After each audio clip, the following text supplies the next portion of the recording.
WhatsApp, welcome back to my another vlog.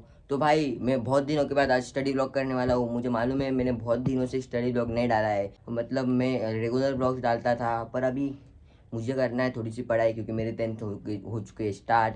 तो भाई अभी मैं सबसे पहले करने वाला हूँ हिस्ट्री के कुछ नोट्स लिखूंगा और फिर उसको लर्न करने वाला हूँ। तो चलो लेट्स गेट स्टार्टेड। तो गाइज अभी मैं लिख रहा हूँ हिस्ट्री के चैप्टर नंबर 2 हिस्टोरियोग्राफी के नोट्स। भाई इस साल की हिस्ट्री बहुत ही बोरिंग है, क्या बताऊँ आपको, बहुत कुछ भी नहीं है, सिर्फ बताते हैं हिस्टोरियोग्राफी ये वो। पिछले साल की हिस्ट्री से बहुत कंपैरेटिवली बहुत ही बोरिंग है भाई लर्न करने के लिए, भाई ऐसे मज़ा ही नहीं आता भाई। और गाइज ये चैप्टर लिखने के बाद मैं चालू करना है डायरेक्टली इसकी लर्निंग। भाई ये चैप्टर मैं 2 बार लिख लिया है, एक बार क्लासवर्क में और यहाँ पे दूसरे नोटबुक में मैंने लिख लिया है। भाई इस साल मैं ये सब क्यों कर रहा हूँ, क्योंकि भाई स्कूल में ज़्यादा टाइम नहीं मिलता है कि अच्छे से लिखूँ इसके लिए, और घर पे आने के बाद मैं एकदम प्रॉपरली शांति से लिखता हूँ और बाद में इसे लर्न करने के लिए सिंपल जाता है भाई, क्योंकि गंदे हैंडराइटिंग से लर्न किया ना तो भाई मूड नहीं रहता लर्न करने का। गाइज मुझे कमेंट्स में बताना कि आपको हिस्ट्री अच्छी लगती है या बहुत बोरिंग। मुझे तो इस साल बहुत बोरिंग लग रही है। तो गाइज मेरा हिस्ट्री का चैप्टर लिख के हो चुका है, मैं आपको दिखाता हूँ। तो गाइज ये हिस्ट्री का चैप्टर है, यहाँ से इतना लिखा था मैंने और फिर मैंने डायरेक्टली लर्न करना चालू कर दिया था, क्योंकि क्या हुआ था ना, मुझे ये चैप्टर लर्न भी करना है और ये चैप्टर मुझे लर्न करने के लिए बहुत सिंपल था। मैंने इसको 2 बार लिखा है, एक बार क्लासवर्क में और ये नोटबुक में। इस साल भाई मैं बहुत अच्छे हैंडराइटिंग से और बहुत अच्छे प्रेजेंटेबल वे से लिखने वाला, क्योंकि भाई पिछले साल अगर मेरे पुराने ब्लॉग देखोगे ना, मुझे बाद में पता चला कि भाई मैं कितने गंदे हैंडराइटिंग से लिखता था। और अभी मुझे इम्प्रूव करना है भाई, क्योंकि 10th में कुछ भी गलती नहीं करनी है, लास्ट ईयर है भाई, सब कुछ प्रॉपर होना चाहिए। तो भाई अभी मैं रिवाइज कर रहा हूँ साइंस का चैप्टर नंबर 1 ग्रेविटेशन। भाई इस चैप्टर में मुझे बहुत ही मज़ा आ रहा है, क्योंकि भाई फिजिक्स बहुत अच्छा होता है, चिल है भाई।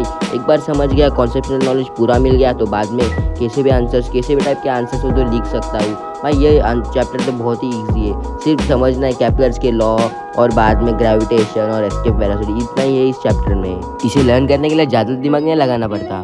तो गाइस अभी मैंने ग्रेविटेशन चैप्टर के नोट्स पढ़े हैं, मतलब कि मैंने लिख तो पहले से रखे थे और बाद में मैंने पढ़े ये केपलर के पूरे लॉ, फिर उसको डिराइव किया है न्यूटन ने वो, फिर मास और वेट का पूरा डिफरेंशिएशन, देन ये न्यूमेरिकल एक है, और बाद में यहाँ पे दिया है कि अपनी ग्रेविटी 0 की होती है सेंटर में, इसलिए ये डेरिवेशन है।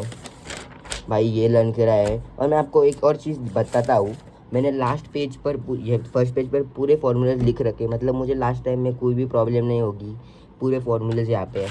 और इस पेज पर मैंने हर चैप्टर वाइज फार्मूलाज लिखे, मतलब अभी मेरा चैप्टर 1 कंप्लीट हुआ है तो चैप्टर 1 के फार्मूलाज यहाँ पे है। तो गाइस अभी मैं सॉल्व कर रहा हूँ लीनियर इक्वेशन 2 वेरिएबल का प्रैक्टिस सेट 1.3। बहुत ही सिंपल प्रैक्टिस सेट है भाई, 4 इक्वेशन से, और वो भी क्राइमर मेथड से करना है। भाई क्राइमर मेथड का एक ही रूल है भाई, 12, 32 और 13, ये याद हो गए ना तो सारे डिटर्मिनेंट अच्छे से होते हैं भाई, और एक्स की और वाई की वैल्यूज फाइंड कर सकते हैं। और वैसे भी ये चैप्टर हमें पिछले साल भी था, सिर्फ इस साल हमें क्राइमर्स मेथड बताई गई है। तो गाइस मेरा practice set 1.3 of linear equation 2 variables हो चुका है भाई, बहुत ही छोटा था, 3 ही पेज का था, इतना ही। ये मैंने क्राइमर्स मेथड से करा, और ये साइमल्टेनियस इक्वेशंस मैंने इल्यूमिनेशन मेथड से सॉल्व किए। तो गाइस आज के मेरे सब टारगेट्स हो चुके हैं, तो मैं इस ब्लॉग को यही एंड करता हूँ। I hope you enjoyed this video, take care, bye guys.